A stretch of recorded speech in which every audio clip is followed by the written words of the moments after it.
Morning students. आज हम जो है अपना केमिस्ट्री का सेकेंड लेक्चर स्टार्ट कर रहे हैं और टॉपिक होगा हमारा मोल कंसेप्ट। ठीक है, मोल कंसेप्ट एक इम्पॉर्टेंट कॉन्सेप्ट है जो आपका इंटर में भी काम आएगा। मोल कॉन्सेप्ट की डेफिनेशन क्या है? Mole is defined as amount of substance which contains same number of chemical unit as there are atoms in exactly 12 gram of pure carbon. इसका मतलब ये हुआ कि मोल होता क्या है? मोल वो सब्सटेंस होता है, उतने अमाउंट का सब्सटेंस होता है जितने की 12 ग्राम प्योर कार्बन में एटम्स पाए जाते हैं। जितने एटम्स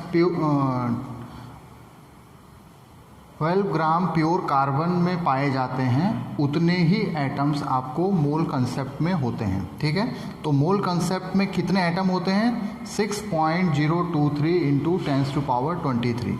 ये आपको एवोगैड्रो नंबर भी कहलाता है। ठीक है, तो इतने ही एटम जो है एक मोल में पाए जाते हैं। इतने ही एटम, इतने ही पार्टिकल्स मैं बोलूँगा। पार्टिकल्स में सब कंसीडर करेंगे हम, एटम्स, मॉलिक्यूल्स, आयंस, सब कुछ जो है 6.023 इंटू 10⁻23 होगा एक मोल में।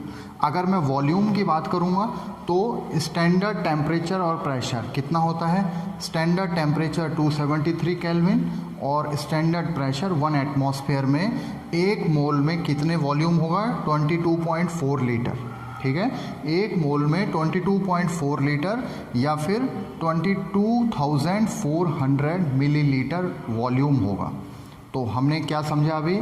एक मोल में कितने सब्सटेंस होते हैं? जितने की 12 ग्राम प्योर कार्बन में पार्टिकल्स पाए जाते हैं। और पार्टिकल्स में ये तीनों चीज़ें आ जाएंगी। ठीक है, अगर मैं नंबर की बात करूँगा तो एक मोल में कितना नंबर होगा? 6.023 इंटू 10⁻23।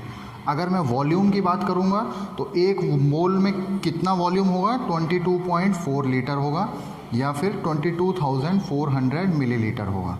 ठीक है, तो तीन अलग अलग चीज़ों से हमने मोल को डिफ़ाइन किया है।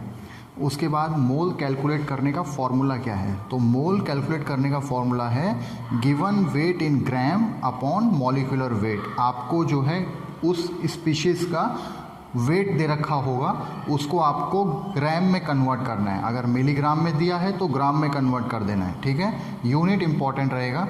डिवाइड करेंगे हम उसके मॉलिक्यूलर वेट से तो उसका जो है मोल आ जाएगा कि कितने मोल है। ठीक है, तो केमिस्ट्री में हम जो है किसी भी चीज़ को जब हम वे करते हैं हमेशा हम मोल्स में वे करेंगे। हम ग्राम, किलोग्राम, मिलीग्राम इसमें वे नहीं करेंगे। और मोल्स होगा क्या? फिर से रिपीट कर रहे हैं, जितने सब्सटेंस होते हैं 12 ग्राम ऑफ प्योर कार्बन में। ठीक है, तो हम 12 ग्राम ऑफ प्योर कार्बन 12। अब मैंने ये जो 12 लिखा है इसका मतलब क्या है? आइसोटोप्स आपने पहले पढ़े होंगे। कार्बन के 2 आइसोटोप पाए जाते हैं, कार्बन 12 और कार्बन 13। तो हम कार्बन जो है 12 इसको कंसीडर करेंगे क्योंकि इसकी नेचुरल अबंडेंस बहुत ज़्यादा होती है इसके मुकाबले। ठीक है, 99% ये जो है नेचुरल अबंडेंस इसकी पाई जाती है। तो इसके रिस्पेक्ट में कितने पार्टिकल्स हैं किसी भी स्पीशीज़ के, उसको हम मोल बोलेंगे। ठीक है, तो ये कार्बन 12 आइसोटोप वाला कार्बन है। ठीक है, और ये है 12 ग्राम। तो इसके 12 ग्राम में कितने सब्सटेंस हैं, कितने पार्टिकल्स हैं, उसके रिस्पेक्ट में हम मोल कैलकुलेट कर रहे हैं। एक प्रैक्टिस क्वेश्चन देख लेते हैं। प्रैक्टिस क्वेश्चन में दिया गया है calculate number of moles in 8 gram of oxygen. ठीक है, calculate number of moles in 8 gram of oxygen. तो हमें 8 ग्राम ऑक्सीजन में नंबर ऑफ मोल्स कैलकुलेट करने हैं। तो कैसे करेंगे? फॉर्मूला अभी हमने यहाँ पे करवाया है, number of moles is equal to होता है given weight in gram upon molecular weight. ठीक है, तो वही फॉर्मूला हम यहाँ पे लगाएंगे। तो moles is equal to given weight कितना है? 8 ग्राम। ठीक है, गिवन वेट जो कि ग्राम्स में होना चाहिए अपॉन मॉलिक्यूलर वेट। ठीक है, तो 8 ग्राम दे रखा है ऑक्सीजन का। ठीक है, तो 8 ग्राम अपॉन ऑक्सीजन का मॉलिक्यूलर वेट हम जानते हैं। ऑक्सीजन का मॉलिक्यूलर वेट कितना होता है? 16। 8 उसका एटॉमिक नंबर होता है। ठीक है, 8 एटॉमिक नंबर होता है, 16 मॉलिक्यूलर वेट होता है। तो मॉलिक्यूलर वेट हम लिख देंगे यहाँ पे 16, तो ये बन जाएगा 1/2 यानी कि 0.5 मोल्स। तो यानी कि 8 ग्राम ऑक्सीजन में आधा मोल पाया जाता है। ठीक है, तो ये वाले सवाल हम इस तरीके से करेंगे। बस ओके स्टूडेंट्स, अब हम स्टडी कर रहे हैं अगला क्वेश्चन इसी कॉन्सेप्ट के ऊपर। क्वेश्चन बोल रहा है इन 3 mole of ethane C2H6 calculate following. पहला कैलकुलेट करना है number of moles of carbon. ठीक है, 3 मोल इथेन में आपको कार्बन में कितने मोल हैं वो हमें कैलकुलेट करने हैं। ठीक है, तो पहले हम 1 मोल में चेक कर लेते हैं। 1 मोल ऑफ इथेन, इथेन का फॉर्मूला ऊपर दिया हुआ है, वैसे आपको आना भी चाहिए। ठीक है, इथेन कौन सा वाला हाइड्रोकार्बन होता है? एल्केन वाला। ठीक है, तो C2H6 है। 1 मोल ऑफ इथेन में कितने मोल कार्बन के हैं? 2 मोल, यहाँ पे फॉर्मूले में दिख रहा है। ठीक है, 1 मोल में 2 मोल कार्बन के दिए हुए हैं, 2 मोल कार्बन के पाए जाते हैं। ठीक है, तो 3 मोल में कितने हो जाएंगे? 3 मोल ऑफ इथेन में कितने कार्बन हो जाएंगे? मल्टीप्लाई कर देंगे इसको, 6 मोल, आसान है, 6 mole of carbon.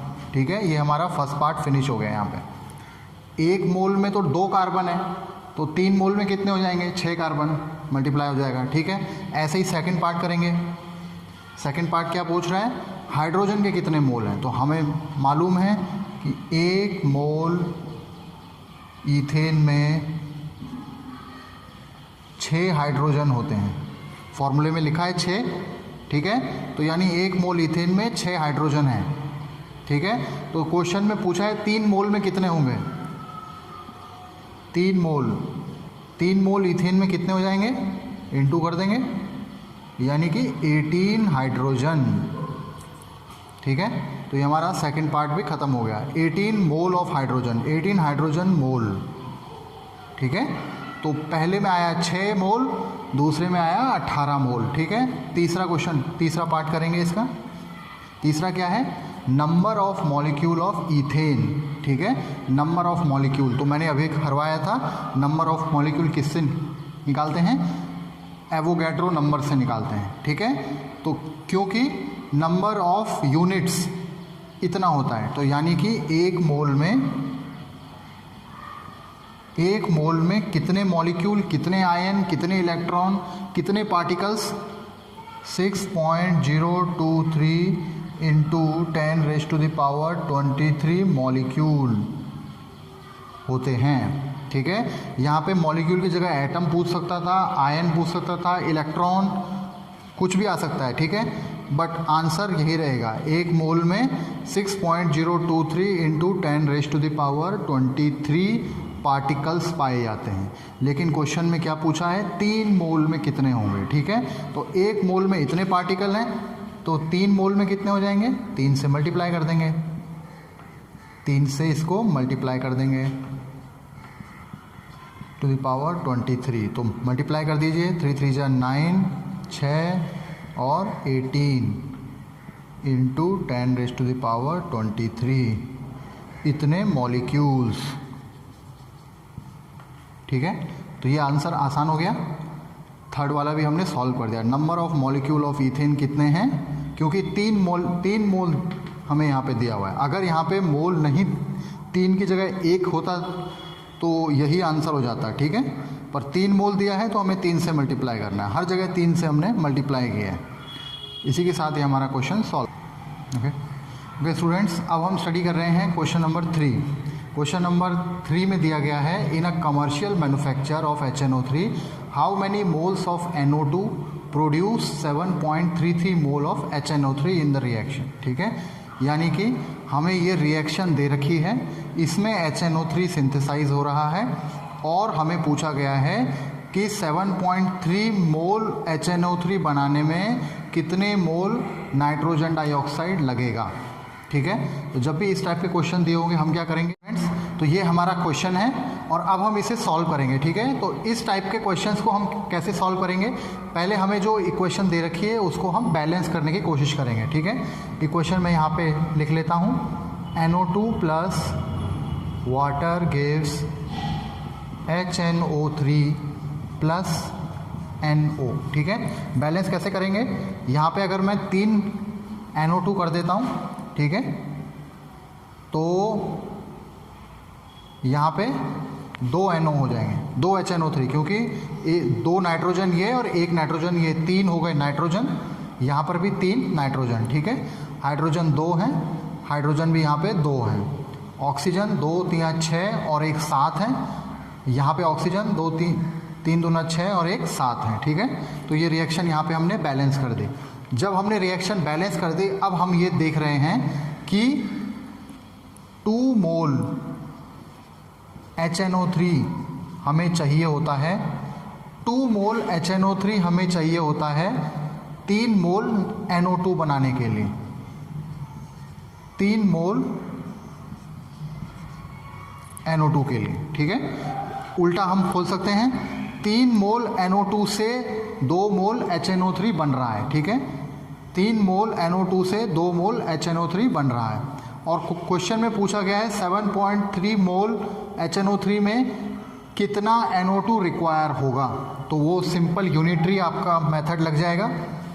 1 mole HNO3 के लिए, 1 मोल HNO3 के लिए कितना हो जाएगा, 3/2 मोल्स NO2, ठीक है।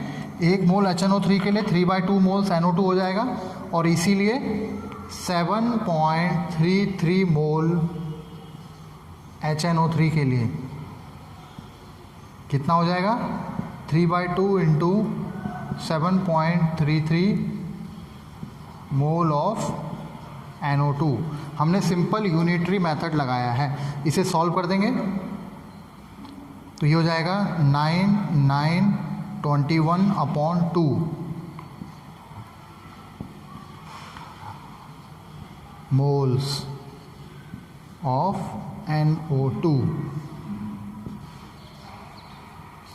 ठीक है। तो ये आपका सवाल यहाँ पे फिनिश हो जाता है।